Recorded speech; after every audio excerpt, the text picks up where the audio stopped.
Koma to wallahi sai ka biya mu. Koma can. Ai tuwa zai.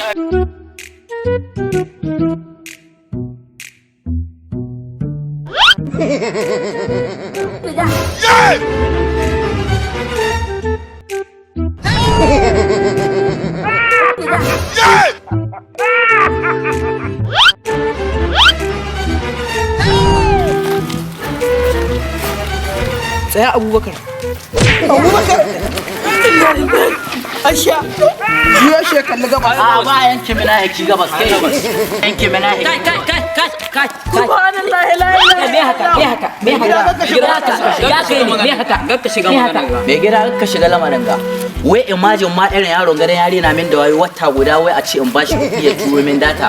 Wai a ce yanzu bata shigo ba. Ya sati ma anan ni kai ya mai dan je ka dawo wanga in ni ta yau in ta go. Wallahi mai gida yana hodi ma sati na guda da bashi kuɗin data har yanzu ma data ta kin zuwa.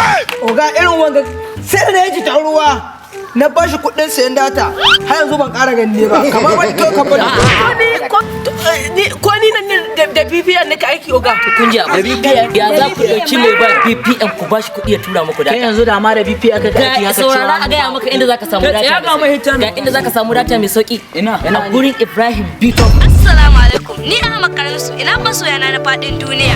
sauki ya zo har gida inda za ku sai data Tadar POS a wuri. Garda a gurin Ibrahim Bito kan titi Ebiyarot Kaura kusan James Communication Center ko kuma ku tuntube sa ta lambobi wayoyinsa kamar haka ko kuma shafukan sada zumunta kamar haka. Wani albishir gare ku masoya Ibrahim Bito ya rage farashi daidai da aljihu. Naira 50 ga kowace tsarin datar za ku sai tun daga Zen MTN Glo da ya ci Select. Masoya na gode. Ibrahim Bito Talaka bawan Allah. Tabi yana maraba da ku.